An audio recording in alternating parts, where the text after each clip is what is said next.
Good morning. We now come to the final message about Joshua.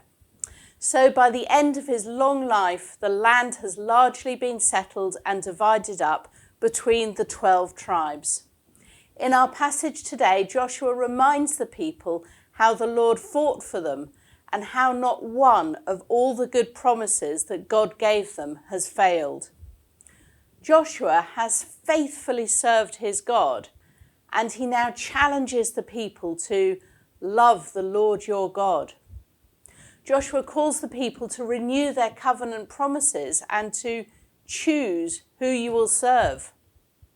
The people are called to an exclusive allegiance to the Lord and to have nothing to do with the false gods of the people of the land.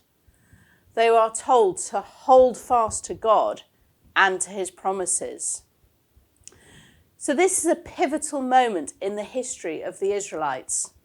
After Joshua had taken over the leadership at the end of their wanderings through the desert, he had led the people through a series of successful raids and battles until the people now occupied much of the promised land.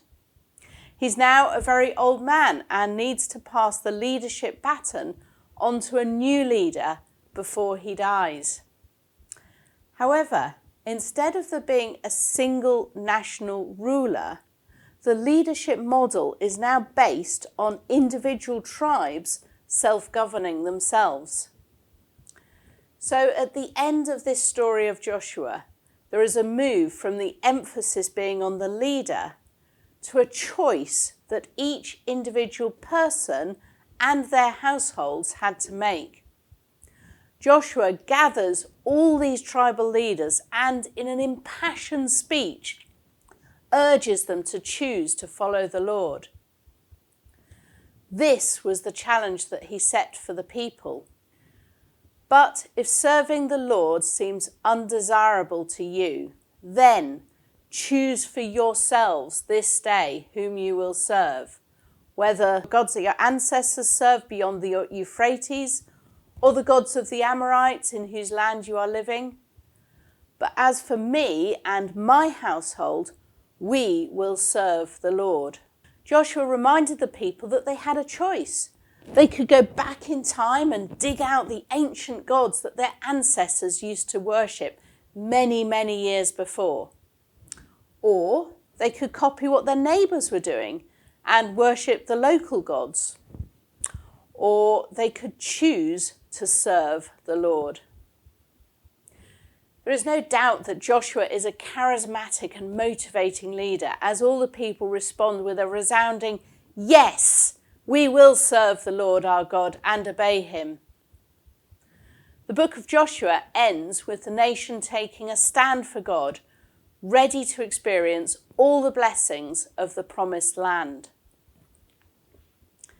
However, within a few short years of Joshua's death, things start to go wrong. The Israelites lost their spiritual motivation and commitment. Without Joshua or the elders, there was a leadership vacuum.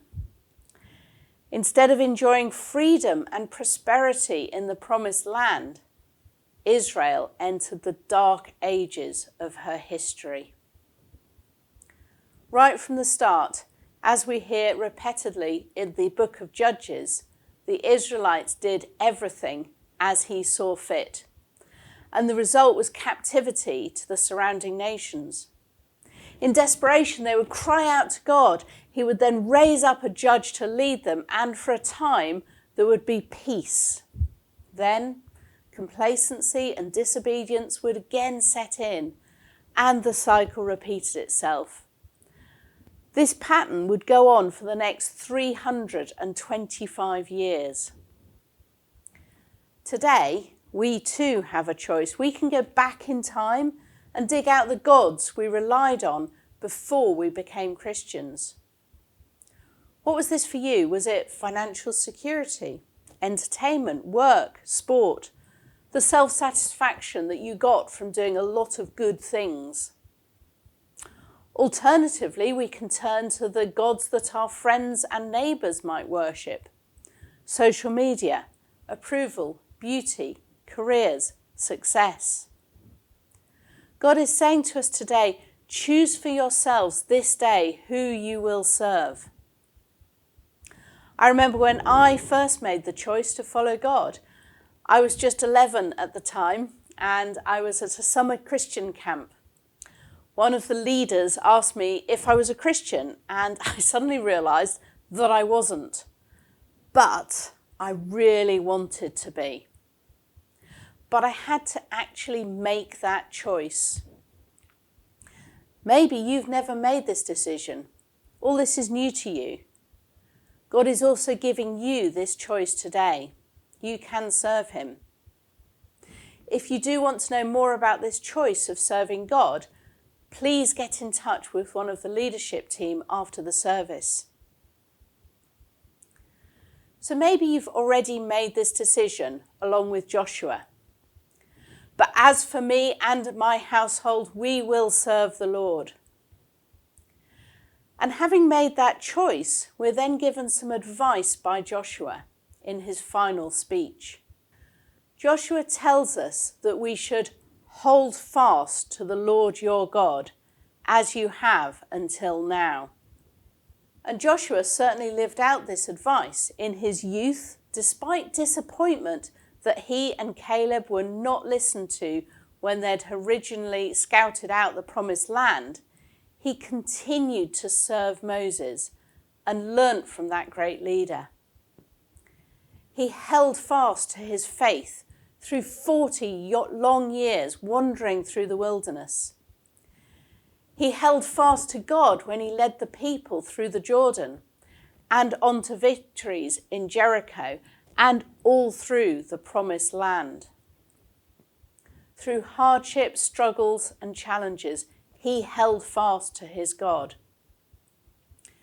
Interestingly, though, he now tells the people to hold fast to God, not just while they were struggling in the wilderness, but right now when they are in the promised land, and therefore should be living a life brimming with milk and honey. So what does this advice mean for us in practice? Well, this expression, holding fast, translates a word that means hold your position or hold your gaze. The term hold fast was originally a nautical term, probably borrowed from Danish. Hold fast or hold tight refers to the importance of securely gripping a ship's rigging. Imagine a ship being tossed around in the storm. All you can do to prevent yourself from being washed overboard is to hold fast to the rigging, to strap yourself securely to it until the storm passes. Some of you will know that I enjoy sailing, and I have had my fair share of storms out at sea. When out on deck, there is a real danger that you could be washed away by a large wave. So I would ensure that whatever job I needed to do while on deck, I always kept one hand holding on tight to the rigging. In addition, I would attach myself to a secure part of the rigging with a harness line. Whatever jobs you may need to do during the storm that you find yourself in, remember, one hand for the job, one hand to hold fast. And the Bible repeatedly tells us to hold fast to God. For example, in Revelation it says, I'm coming soon, hold fast to what you have, so that no one may seize your crown. And in Deuteronomy, it is the Lord your God you must follow, and him you must revere. Keep his commands and obey him. Serve him and hold fast to him. Just because we've made a choice to follow Jesus doesn't mean that we will have an easy life. Just as the Israelites were living in the promised land yet still needed to be told to hold fast, so we need that wisdom in our own lives. Times are tough right now, but we have got to hold fast and trust in God. But what does that mean in practice? Well, holding fast means fixing our gaze on Jesus, holding our position with Jesus, not leaving Jesus, staying with Jesus, fixing our mind on Jesus, giving ourselves to Jesus. Holding fast starts with trust. Trust that what you are anchored to will be safe. To hold fast means to be tightly secured to something. Are we anchored to the Lord? If so, the storms of life may toss us around a bit, but we don't wander from his side when they do. If we're tightly secured to him, the world may get our attention, but it cannot prise us from his hold. It means that while we might be tempted, we hold fast and don't give in. It means that we turn to him for a chat if we come across things that we struggle with. It means that we call up a trusted Christian friend who can support us when the going gets tough. It means that we turn to the Bible for comfort and reassurance rather than turning to other distractions. It means that we don't let go of him in order to get on with whatever job we think is more important. From a practical perspective, sometimes holding fast simply means holding on to God's promises.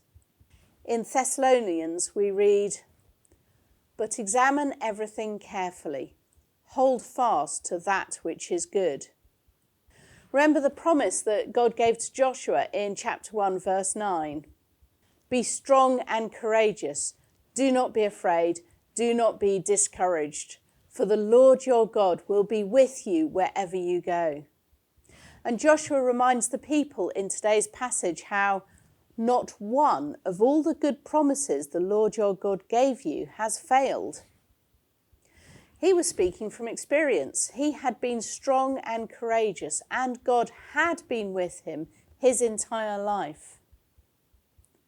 It can sometimes help to write out biblical promises on cards and leave around the house.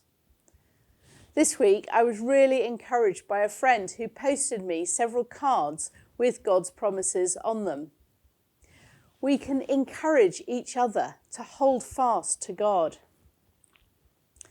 And earlier this week, I was sent a reminder of this promise in the Psalms from Tom and Angie. "Sing the praises of the Lord, you his faithful people. Praise his holy name. For his anger lasts only a moment, but his favour lasts a lifetime. Weeping may stay for the night, but rejoicing comes in the morning." We've had a tough year. Since March 2020, we've not been able to meet as a full church congregation. It's been months since we've been able to hug each other, relax in each other's company, go abroad, go out for meals, go to the gym or visit our relatives. Teenagers and children have had their education disrupted with exams yet again this summer being cancelled. 1 in 4 children are currently suffering from mental health problems. Businesses are going under. More and more people are having to cope with financial hardship, and the NHS is cracking under the pressure. But we are reminded that while things might be difficult just now, hold fast to God, as rejoicing will come in the morning. The trouble is, when times are tough, sometimes we struggle even to hold fast.